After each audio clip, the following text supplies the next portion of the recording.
لیکن آپ لوگ مزار پر جا کر صاحب مزار سے مانگتے ہیں، کیا یہ شرک نہیں؟ مزارات پر جانا اور وہاں دعا کرنا ثابت ہے؟ یا ولی اللہ مجھے شفا دے دیجئے، میں لاولد ہوں، مجھے بیٹا عطا کر دیجئے، کیا شریعت میں اس کی اجازت ہے؟ یا یہ بھی شرک نہیں ہے؟ مزارات پر عورتوں کا جانا، مردوں کے ساتھ اختلاط، مزار کا طواف کرنا، بلکہ بسا اوقات مزار کو سجدہ کرنا، کیا یہ درست ہے؟ استغفر اللہ استغفر اللہ، یہ تو سراسر بدعت اور شرک ہے۔ قبروں پر جانا، وہاں فاتحہ خوانی کرنا، یہ سب قرآن و حدیث سے ثابت نہیں۔ السلام علیکم ورحمۃ اللہ وبرکاتہ۔ وعلیکم السلام ورحمۃ اللہ تعالی وبرکاتہ۔ مولانا فتح علی صاحب ماشاءاللہ آج تو غیر معمولی سجدت کے ساتھ دکھائی دے رہے ہیں، کہاں کا ارادہ ہے؟ آج حضور اشرف الاولیاء اور حضور شیخ علاء الحق پنڈوی علیہم الرحمہ کا عرس مبارک ہے، اسی لیے عرس میں شرکت اور زیارت کے لیے پنڈوا شریف جا رہا ہوں۔ استغفر اللہ استغفر اللہ، یہ تو سراسر بدعت اور شرک ہے۔ قبروں پر جانا، وہاں فاتحہ خوانی کرنا، یہ سب قرآن و حدیث سے ثابت نہیں۔ کس نے آپ سے کہہ دیا کہ قبروں کی زیارت اور وہاں فاتحہ کرنا سراسر بدعت اور شرک ہے؟ ارے حضرت، اس پر تو ہمارے علماء نے اپنی عمریں کھپا دی ہے۔ ارے میاں، عوام کو اولیاء اللہ اور بزرگان دین سے بدظن کرنا اور امت کو ان سے دور کرنا، یہ دیوبندی علماء کا پرانا وتیرہ رہا ہے۔ جھوٹ مت بولیے اور ہمارے علماء پر الزام مت لگائیے، صاف صاف بتائیے نا، کیا قرآن و حدیث اور سلف صالحین سے مزارات پر جانا اور وہاں دعا کرنا ثابت ہے؟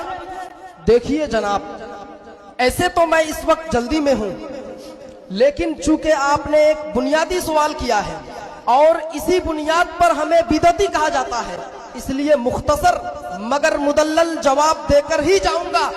اللہ کرے میری بات آپ کو سمجھ میں آ جائے اور آپ دیوبندیت سے تائب ہو کر سچا سنی بن جائے۔ جی جی ضرور فرمائیے۔ سنن ابن ماجہ جلد اول کتاب الجنائز باب ما جاء فی زیارت القبور یاد پر ہمیں بدعتی کہا جاتا ہے، اس لیے مختصر مگر مدلل جواب دے کر ہی جاؤں گا۔ اللہ کرے میری بات آپ کو سمجھ میں آ جائے اور آپ دیوبندیت سے تائب ہو کر سچا سنی بن جائے۔ جی جی ضرور فرمائیے۔ سنن ابن ماجہ جلد اول کتاب الجنائز باب ما جاء فی زیارت القبور صفحہ نمبر 501 حدیث نمبر 1571 میں ہے، حضرت عبداللہ ابن مسعود رضی اللہ تعالیٰ عنہ سے مروی ہے کہ نبی کریم صلی اللہ تعالیٰ علیہ وآلہ وسلم نے ارشاد فرمایا، کنتو نہیتکم عن زیارت القبور فزوروها فإنها تزہد فی الدنیا وتذکر الآخرہ، یعنی حضور صلی اللہ تعالیٰ علیہ وآلہ وسلم نے ارشاد فرمایا، میں نے تمہیں قبروں کی زیارت سے منع کیا تھا، اب قبروں کی زیارت کیا کرو کیونکہ یہ دنیا سے بے رغبتی اور آخرت کی یاد دلاتی ہے۔ ہاں ہاں، یہ حدیث میں نے کہیں سنی تھی۔ اور مزید سنیے، المصنف لعبد الرزاق میں ہے، کان النبی صلی اللہ تعالی علیہ وآلہ وسلم یأتی قبور الشہداء عند راس الحول فیقول السلام علیکم بما صبرتم فنعم عقبی الدار، وکان ابو بکر وعمر وعثمان رضی اللہ تعالی عنہم یفعلون ذلك۔ المصنف لعبد الرزاق جلد سوم صفحہ نمبر 667، یعنی رسول کریم صلی اللہ تعالی علیہ وآلہ وسلم سال کے آغاز میں شہدائے احد کے قبور کی زیارت فرمایا کرتے تھے، اور یہی حضرت ابو بکر، حضرت عمر اور حضرت عثمان رضی اللہ تعالیٰ عنہم کا بھی معمول تھا۔ اچھا ٹھیک ہے، چونکہ آپ نے حدیث پیش کی، حضور صلی اللہ تعالیٰ علیہ وسلم اور صحابہ کا عمل احادیث کی روشنی میں پیش کیا، اس لیے میں اسے تسلیم کرتا ہوں، لیکن آپ لوگ مزار پر جا کر صاحب مزار سے مانگتے ہیں، کیا یہ شرک نہیں؟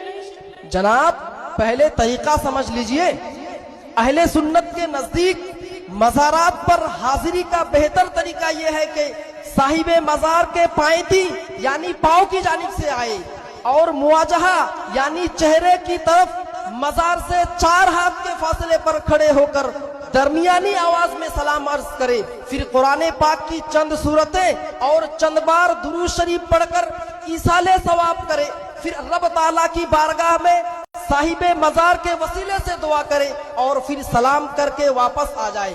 اب بتاؤ میاں، اس میں کون سی چیز بدعت اور شرک ہے؟ کیا مزارات پر جانا شرک ہے؟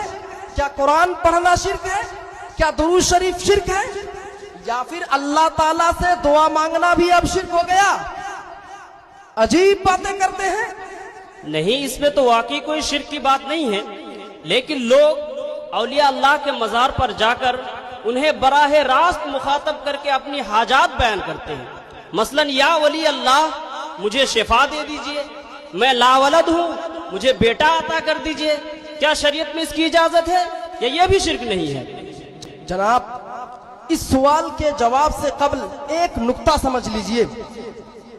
وہ نقطہ یہ کہ اللہ تعالیٰ کی صفات ذاتی، حقیقی، ازلی، ابدی اور غیر فانی ہے، اور مخلوق کی صفات عطائی، غیر مستقل، فانی اور حادث ہے۔ اور اللہ اور کوئی سچا مسلمان کسی ولی یا بزرگ کو حقیقی عطا کرنے والا یا مستقل مشکل کشا نہیں مانتا، بلکہ اللہ کی عطا سے سبب مانتا ہے۔ اور اس عقیدے کے ساتھ اللہ کے اولیاء کو مخاطب کر کے حاجت بیان کرنا شریعت کی روشنی میں بالکل جائز ہے۔ اس پر قرآن و حدیث کی واضح شہادتیں موجود ہیں۔ اللہ تعالیٰ قرآن کریم میں ارشاد فرماتا ہے، وَلَا تَدْعُ مَعَ اللَّهِ إِلَٰهًا آخَرَ لَا إِلَٰهَ إِلَّا هُوَ۔ اس آیت کے تحت تفسیر ساوی میں علامہ احمد بن محمد الساوی رحمہ اللہ تحریر فرماتے ہیں، المراد بالدعاء العبادہ فحینئذ لیس فی الآیت دلیل على ما زعمه الخوارج من ان الطلب من الغیر حیا او میتا شرک فإنه جہل مرکب لأن سؤال الغير من حيث إجراء الله النفع أو الضرر على يده قد يكون واجبا لأنه من التمسك بالأسباب۔ یعنی آیت کریمہ میں پکارنے سے مراد عبادت کرنا ہے، سو اس آیت میں ان خارجیوں کی دلیل نہیں جو یہ کہتے ہیں کہ غیر خدا سے مانگنا خواہ وہ زندہ ہو یا فوت شدہ شرک ہے۔ خارجیوں کی یہ بکواس جہل مرکب ہے، کیونکہ غیر خدا سے مانگنا اس طرح کہ رب ان کے ذریعے سے نفع یا نقصان دے کبھی واجب بھی ہوتا ہے کہ یہ طلب اسباب ہے، اور اسباب کا انکار نہیں کرے گا مگر منکر اور جاہل۔ اور حدیث پاک کی مشہور و معروف کتاب کنز الاموال جلد نمبر 6 کتاب الباب الثالث فی فضل الفقر والفقراء الفصل الثالث فی آداب طلب الحاجہ صفحہ نمبر 258 میں ہے، ان ابی سعید الخدری قال رسول اللہ صلی اللہ تعالی علیہ وآلہ وسلم اطلب الحوائج الى ذوی الرحمت من امتی ترزقوا وتنجحوا فإن اللہ تعالی یقول رحمتی فی ذوی الرحمت من عبادی۔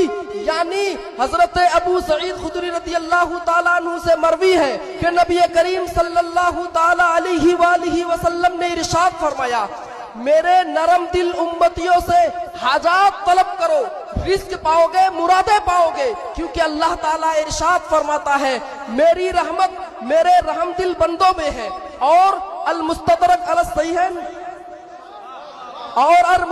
الصحیحین للحاکم میں حضرت مولا علی رضی اللہ تعالیٰ عنہ سے مروی ہے کہ نبی کریم صلی اللہ تعالیٰ علیہ وآلہ وسلم نے ارشاد فرمایا، اطلب المعروف من رحماء امتی تعیشوا فی اکنافہم، میرے نرم دل امتیوں سے نیکی مانگو، ان کے سائے میں راحت پاؤ گے۔